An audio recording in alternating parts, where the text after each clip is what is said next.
The world's longest scientific study of happiness is now in its 85th year. Researchers at Harvard have been studying a pool of subjects and their descendants since 1938.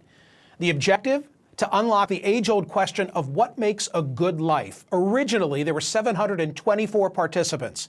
268 were sophomores at Harvard. Their ranks included future President John F. Kennedy and future Washington Post editor Ben Bradley. The study later incorporated a parallel one that was tracking 456 less privileged inner-city Boston boys. Thereafter, the pool was expanded to include 1,300 descendants. They've been tracking these folks for 84 years, and the retention rate for the original participants, an amazing 84%. Every 2 years, the participants answer lengthy questionnaires. Every 5 years, they surrender their medical records. Every 15 years, they are interviewed face-to-face. So what's the life lesson? Good relationships keep us happier, healthier, and help us live longer. There's a new book about the study. It's called The Good Life, Lessons from the World's Longest Scientific Study of Happiness. The authors are Mark Schultz, a clinical psychologist, associate director of the study, and my next guest, Robert Waldinger, a Harvard psychiatrist and director of the Harvard Study of Adult Development. Dr. Waldinger, thank you so much for being here. Physical fitness, we all know about that. That's important, but so often overlooked is what you regard as social fitness. What is that?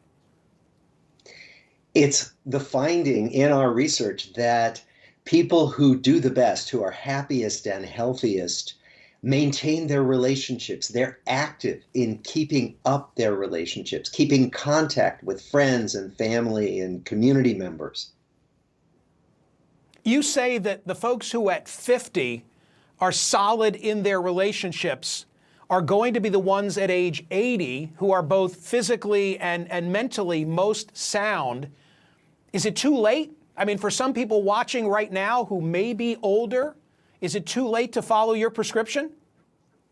It is never too late. Our study shows us that people find friends, they find love when they're sure it's never going to happen for them at all different points of their lives. And a lot depends on whether you are intentional about making and nurturing good relationships. Your original pool, both sides of the study, white men. How reliable are your findings for people who are not white men? Well, now we have gender balance. So we brought in spouses, we brought in children, more than half of whom are women. So we have gender balance. And what we do is we make sure that our findings are replicated by other studies of non-white people and by people all over the world.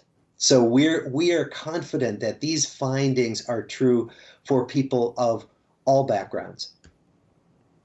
I had you on my radio program, and callers after you left pointed out my deficiency in not asking about pets and not asking about religion. Address both of those now. We did not study pets, but there are studies that tell us that the touch of a pet, petting a pet, actually lowers heart rate, calms us down, has a health benefit in that way. With religion, what we found was that religious people weren't happier than non-religious people, and they weren't less happy. But our religious people and people who had spiritual practices said that they found these practices a real comfort in times of stress. There's a lot of data out there. Jean Twenge comes to mind about the relationship. I'm not sure if she would say causation, but she would definitely say correlation between problems of mental health, anxiety, depression among young Americans, and their connectivity. So how does social media factor into this? Because I'm worried that too many young people are behind closed doors not having the type of interactions that you say are so important. And it's a big worry right now in our culture. What the research is starting to show us is that it depends on how we use social media. If we actively use social media to connect with other people, that's likely to increase our happiness levels. If we passively consume somebody else's Instagram feeds, somebody else's happy pictures of beaches and parties, that's going to lower our self-esteem. It's going to make us feel like we're missing out on the good life, which isn't the truth.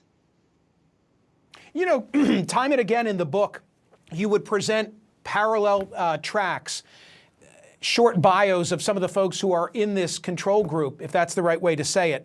The person you might expect to end up with the happiest life, it's often not the case. Yeah. We found, for example, we had two people who started out as Harvard undergraduates, lives of privilege, all set up to have great lives. One was our happiest man who had a very ordinary career as a wonderful high school teacher, but nothing fancy. And another, a very prominent attorney who worked hard all his life and won lots of awards. And he was one of our least happy people. And the difference between them was the extent to which they paid attention to and took care of the connections they had with family, friends, community. Dr. Waldinger, before you leave me, give us something everyone watching can do today in line with the findings of your book, The Good Life. Yeah. Take small actions. It doesn't have to be big. Think of somebody you miss, somebody you'd like to connect with. Just send them a text, send them an email saying, "Hi, I was thinking of you and just wanted to connect."